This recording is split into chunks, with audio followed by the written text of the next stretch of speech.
What's up everyone, it's ENDYMION, and the writer's strike has ushered in a new supposed creative meta that may change things for the better if new reports are to be believed. There's quite a bit of evidence that I'll go over that'll show Disney, and more importantly Marvel itself, might finally be attempting to right their sinking ship, and it could lead to a future where woke writers are finally purged. Beyond this, there's an insane story that got revealed out of Comic-Con about the X-Men and how Fox used deception in order to trick an Oscar award-winning actor into reprising their role. That's crazy, but I'll get into that story later. Anyway, let's begin.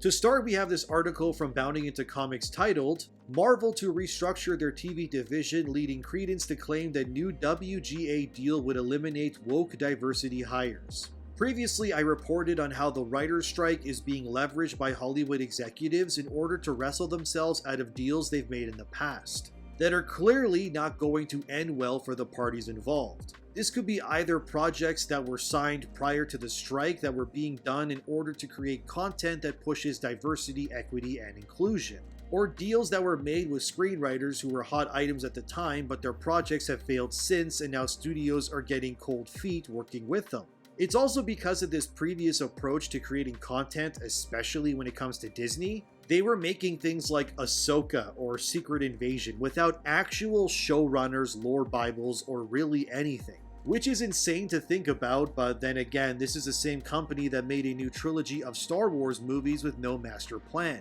And it was so evidently clear with The Last Jedi that Disney and its creative team had no idea what they were doing or where the story was even going. They were just raw dogging stuff and hoping things worked, and that's how they've been doing their Marvel shows too. As the Hollywood Reporter says, showrunners will write pilots and show bibles. The days of Marvel shooting an entire series from She-Hulk to Secret Invasion, then looking at what's working and what's not, are done. So if you were ever wondering why pretty much every single Disney Plus Marvel show has been ass and felt like wasted opportunities for the most part, it's because they had no vision or creative end goal when making pretty much anything they have.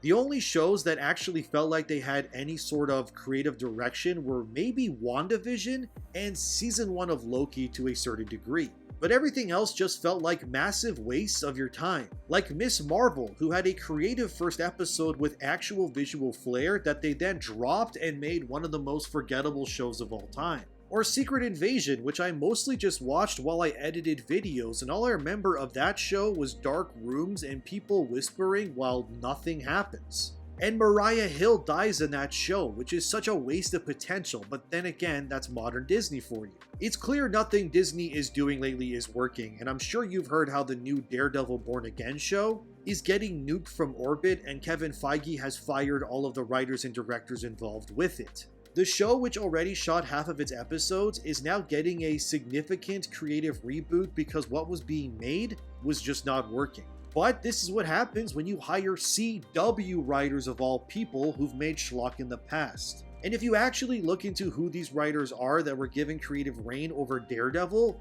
the answers just speak for themselves. One of these writers was Jill Blankenship, who wrote the Naomi show Ava DuVernay made.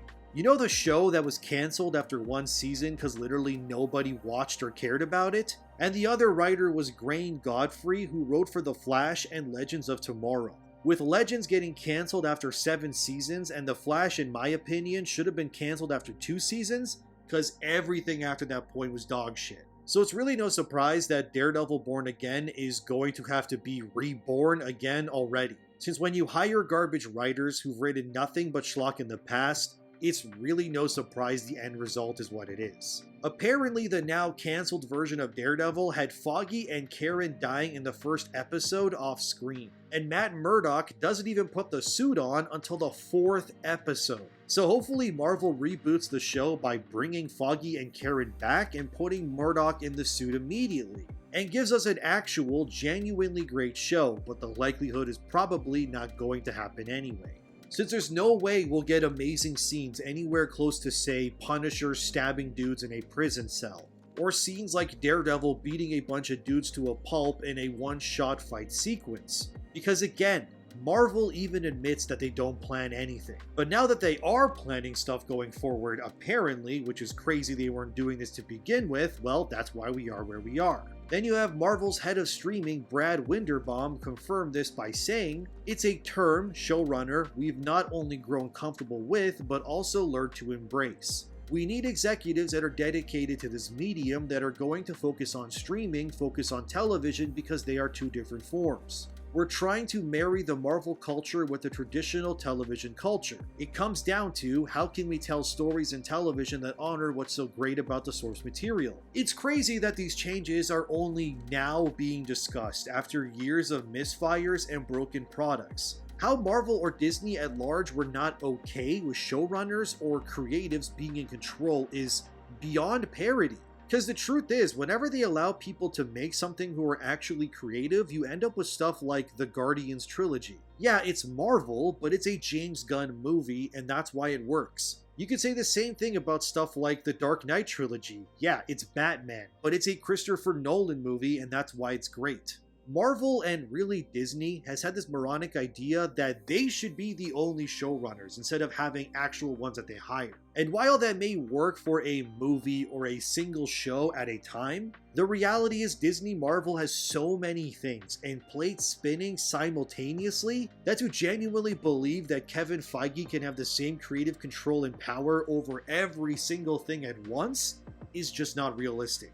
After all, what made Netflix's Daredevil so great was its showrunner Steven DeKnight, who guided the show under his creative vision. And let's be real, another reason it was so great was because Disney didn't exactly have the ability to strong-arm DeKnight when it came to creative decisions. That's why in Netflix's Daredevil, you have a kingpin so terrifying criminals would rather end themselves than even speak his name. As opposed to Disney Kingpin, who gets launched through a window by Kate Bishop with no repercussions like he's Humpty Dumpty or something. That's why Marvel is failing, and it's not even their shows. Even in the video game space, when it comes to AAA games, anything that isn't called Insomniac's Spider-Man is basically flopping. Midnight Suns didn't get enough of an audience, probably because it was a strategy RPG over an action one. And then you have Guardians of the Galaxy, which was more a movie than a video game, with barely any replayability or any real unique gameplay mechanics. And then you have the Avengers, which did so poorly you can't even buy the game anymore at all.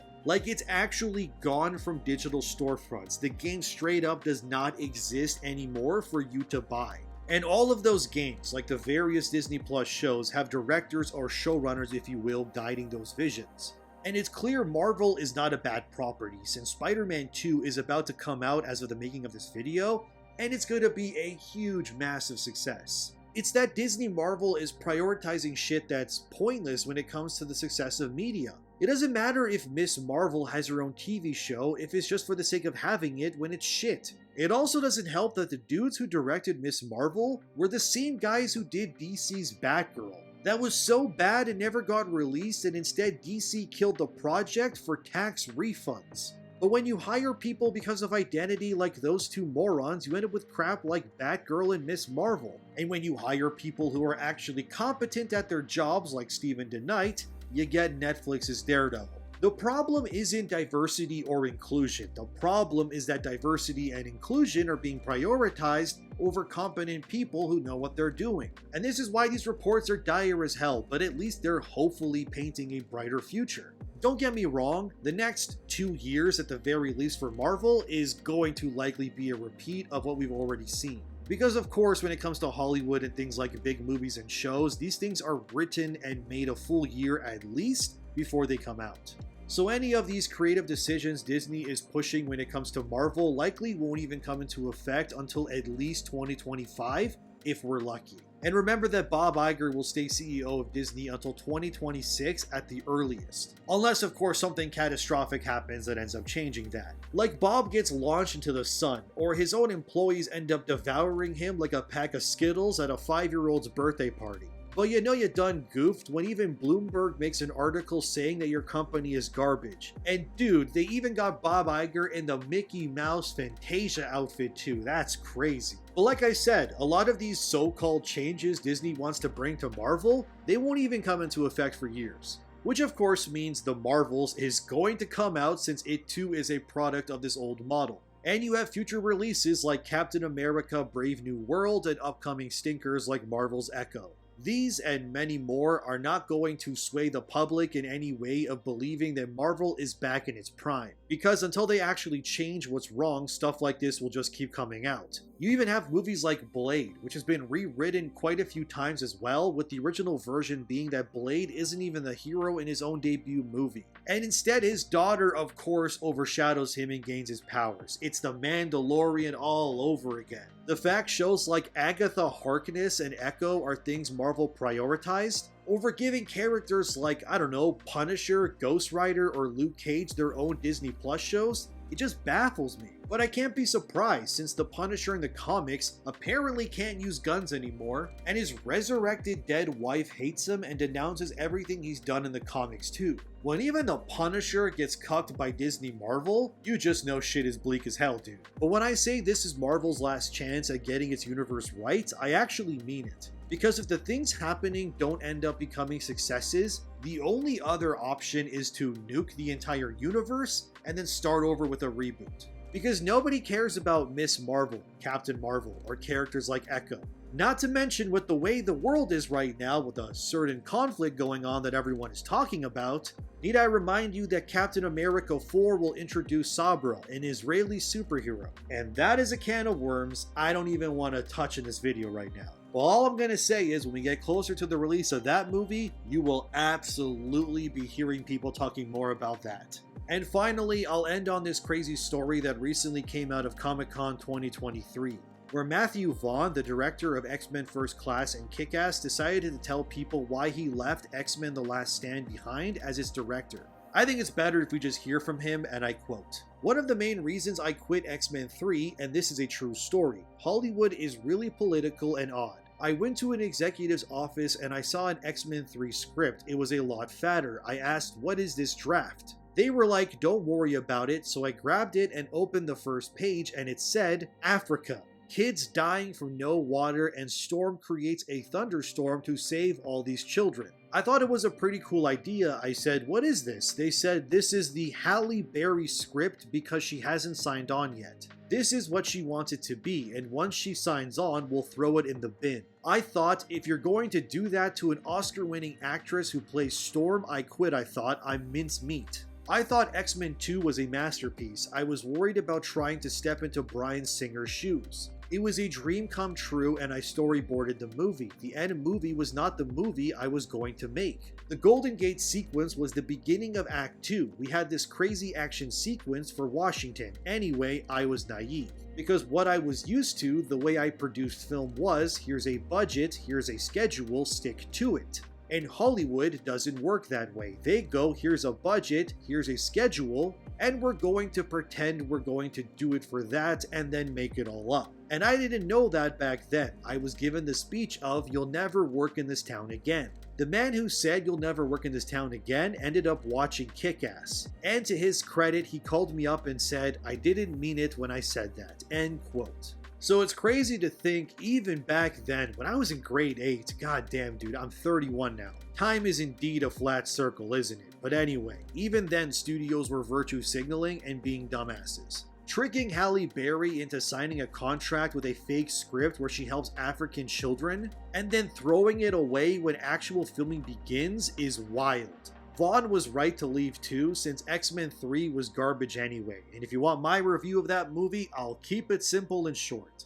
X-Men The Last Stand was a movie that exists, and it absolutely had scenes in it. It will definitely go down as one of the movies of that year. And all I remember is Cyclops dying immediately and Wolverine shanks Jean Grey while she looks like Henry Cavill in The Witcher when he drinks a Witcher potion. Hollywood, man. I don't know sometimes. These people are insane, but it's good to see at least that Disney Marvel is attempting to right the ship by purging themselves of woke weirdos. Because if they don't, the MCU will just cease to exist. And it's not because people don't love Marvel characters, but because the people in charge have no idea what those characters are to begin with. At this point, it's not even Marvel fans being angry with Disney, but it has evolved into pure apathy at this point. And that's honestly much worse than anger, when your fan base is so defeated they can't even muster the strength to even begin to care in the first place. But That's the current state of Disney Marvel. What do you think about this? Let me know. Like the video, subscribe to stay up to date, and thanks to my patrons as always. My G Fuel code is a great way to support the channel, and you'll save 20% off your orders. Have a great day, everyone, and I will see you in the next one.